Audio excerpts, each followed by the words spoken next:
Amazing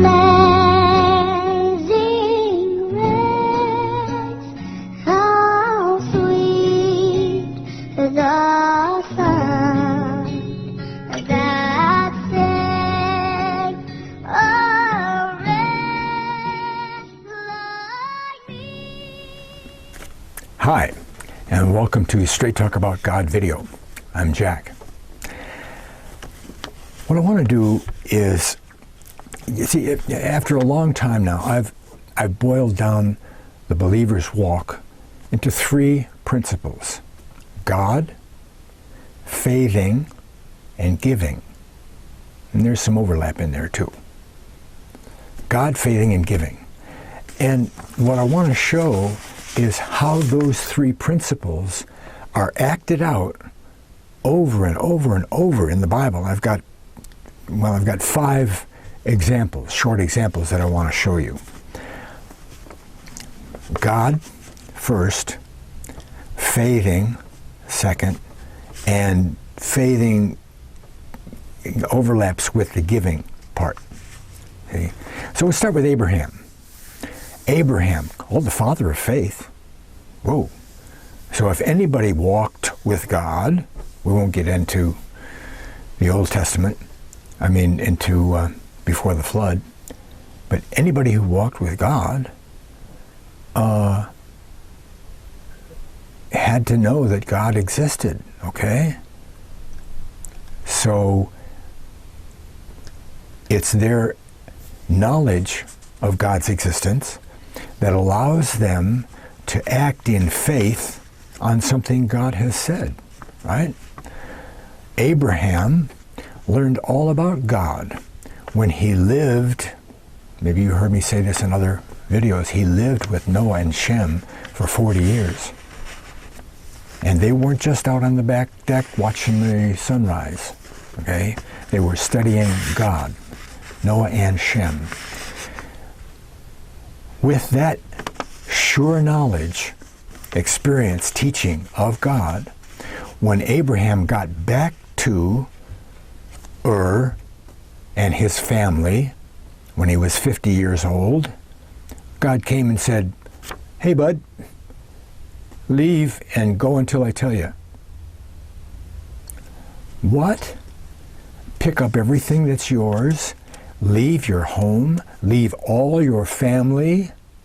Your wife and servants could come, but all your family stays there and travel until I tell you to stop? I'm not even going to tell you where you're going to go.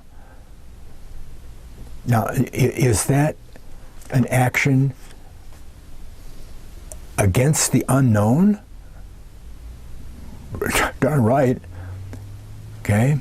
But what did Abraham do? Well, he got some of it right, you know. He left his country. He took his father and his nephew Lot with him, but he left. Just leaving your home would take a lot of courage and acting in faith on something God has said.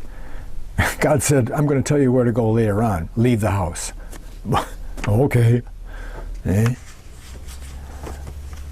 And giving, we're not talking about only money here, not giving money, giving time, right?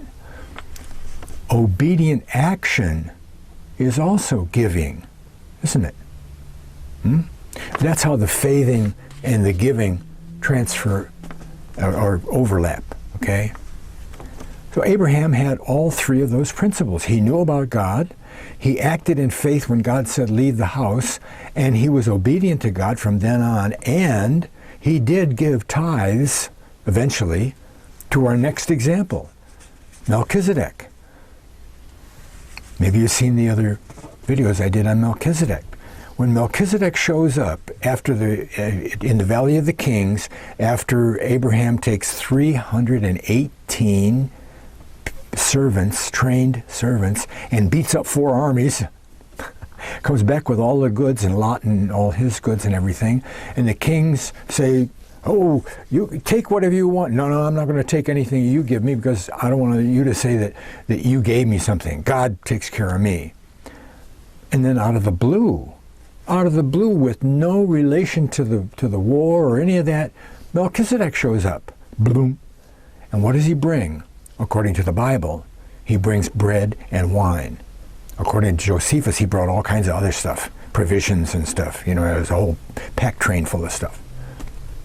All the Bible says, all that God really cared for us to know, bread and wine. Well, obviously that's communion, isn't it?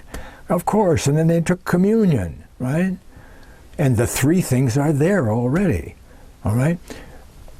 Abraham comes back.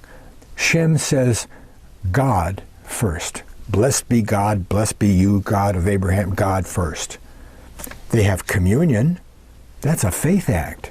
Now, that's a little bit vague, but when we know that communion was instituted by Christ, the mouthpiece of God, as representing something very important, this is also a faith act. Third, what does Abraham do? And he gave him tithes of all, giving. And so money was in there too. And the giving of the money is still a faith act, right? Because it's what God has said we're supposed to do. Of course, we don't find that out from Abraham and Melchizedek. We just see him doing it. Because the idea is, and always has been, ever since Melchizedek showed us, you give, you support your teacher. Support the teacher of God. Okay? And the Passover. Well, don't you think that leaving Egypt, and even though it was an indentured service place, I mean, they weren't locked up in jail every night. They had jobs and all that stuff, and it was hard labor, and they were put upon, and taskmasters and all that stuff. But they still liked it so much that several times in the desert they said, well, we should have been back in Egypt, where it was safe. It was a heavy act of courage for them to leave. And if Moses had just showed up and said, hey guys, I saw God, he did this, he did that, he said this, he said that, and we're going to leave tomorrow, 10 people would have gone with him. Okay? They had to have some kind of background, some foundation to do all that heavy stuff. And what did God do? He provided proof of himself. God, faithing, giving. God laid 10 bad plagues on those Egyptians. And the last few didn't even touch the Israelites. Some of them did, but most of them didn't. See? And then the final one of the blood on the door. Don't you know that there were some Israelites there? There were 3.5 million of them, maybe. 2.25, or 2.5 to 3.25 million of them. 3 million people, a couple of families didn't put blood on the door? Oh, are you kidding me? Oh, no. All those plagues, the lice, that's natural stuff. So it would kill the firstborn. That can't happen. And their firstborn was dead in the morning. Okay? You act in faith on something God has said. God said, Moses, do this. Moses said, people, do this. God said.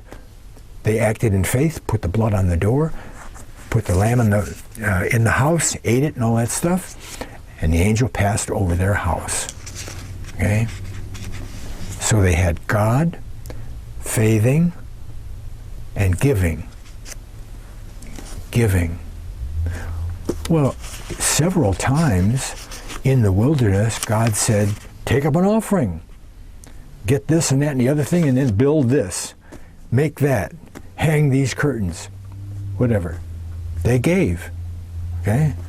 And they also gave by their obedience. They had the 3 principles of the walk with God. Okay? Lastly, but second to last, Paul's conversion. Wow. This could take an hour and a half, right? Paul's conversion. First, see, the first question that we have to ask, I got to go through this, I'm sorry. The first question that we have to ask is, where did Paul learn to be God's spokesman for the New Testament. After Jesus. Jesus is God, okay? Who codified, who explained, who reinterpreted all that Old Testament stuff, all about those prophecies and everything in the New Testament. Who did that? Paul. He's a college professor as far as writing goes. Paul. He explained all of that stuff. How did he find that out? Huh? What was he before the Damascus Road experience? What was he? He was a graduate student under Gamaliel in the law and the Old Testament. He knew the Old Testament, and he was so knowledgeable about it that that's what got his dander up over this thing they said about Christ and Jesus and resurrection. They can't do that, and it wasn't prophesied. I know the Old Testament, and it no. And it made him so angry that he became, the persecutor. He didn't know all that stuff that he preached later on. Where'd he find that out? Huh? Where'd he find that out? From Jesus. He was taught by Jesus for 3 years before he went even to Damascus. Never mind what it says in Acts. Paul says by his own mouth, his own pen, I went into Arabia for 3 years. Then he shows up at Damascus and starts preaching the gospel. A gospel he didn't know before that. He learned it from Jesus. Okay? Well, if he hadn't had a strong belief in God and the truth of God, he wouldn't have been able to go and preach and all that persecution that he received, shipwreck and stoning and all that stuff. He was taught a firm belief in God the way the Old Testament was supposed to be interpreted by Jesus. He knew about God, and then he was able to act in faith on the things that God had said and start his ministry. Founding churches all over, walking thousands of miles, all told, right? And then giving what? Well, all his time, well, he didn't have any substance, and then his life. Giving his life. God, knowledge of God, sure knowledge of God, acting on that knowledge, and giving. What about Jesus? Jesus' ministry. Okay? What was Jesus' ministry? What was Jesus' message? What was Jesus' gospel? No, it wasn't salvation. He never taught salvation. What did he teach? What did he always do with his parables? The kingdom. Look up anywhere you want in the New Testament where it says Jesus preached, and sometimes even not. Jesus preached, and it'll say he preached the kingdom. Paul, same thing. Preach the kingdom. That was Jesus' gospel. Listen, folks, God is going to set up a kingdom here on earth. You want to participate? This is how you do it. That's Jesus' gospel. The kingdom is coming. See? Modern Christianity, and even older time Christianity, has made the gospel of Jesus the gospel about Jesus. Salvation. Because Jesus went to the cross and opened the door for anybody in the world to act in faith and be saved, people have made that the gospel. That wasn't the gospel of Jesus. That was the good news about what he did. Okay? And even then it's off-center because Jesus didn't die to save us. Oh. Jesus did not die to save us. His death opened the door to faithing, and that saves us. Without Jesus' crucifixion and resurrection, we couldn't be saved. Maybe. But with it, that opened the door. But that wasn't the reason he had to die. He had to die so that God could keep his own law and remarry Israel, the lost tribes. He gave them a divorce. And you can't remarry unless one of the people dies. If the husband dies, the wife can remarry. If the husband doesn't die, she remarries, that's adultery. God cannot commit adultery. So something about God had to die, Jesus. And then he could remarry Israel because Jesus said, go to the lost sheep of the house of Israel. Jesus died to open the door to God so that he could work with the house of Israel to get his gospel, the coming of his kingdom, out to the rest of the world. How many times have you heard that preached? But that's what it is. Okay? So Jesus' ministry was about the kingdom. Well, he goes around saying, the kingdom is coming, the kingdom is coming. This is what the kingdom is like. This is what the kingdom is like. You want to go to the kingdom? This is how you act. This is what you do. Who's going to believe that? You know? But when Jesus says, oh, blind man, come over here a minute. And the blind man's eyes open and he sees when he was born blind, and all those people standing around say, whoa, that must be God. God. Jesus' miracles were only a foundation, something that people could see and believe in and know that it was humanly impossible, that it had to be something about God. Well, that made them listen to his kingdom message, a little more attention. Okay? And what about giving? Faithing. Well, faithing, Jesus faithed practically everything he did. Take any of his miracles, our faith acts, because what does he always say? He says, it's not me, it's the Father. The Father. Father, bless this meager little bit here, and then he feeds 5,000. And he gives 5,000. And in the big, the capital G give, he gives his life.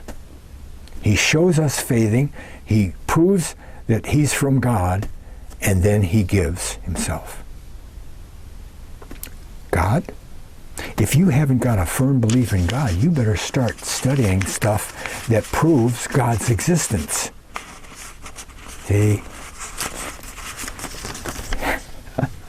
You ask somebody if you can prove God's existence, and because they can't, because they haven't done any study and don't know how to even begin, they'll say, well, you can't prove God's existence.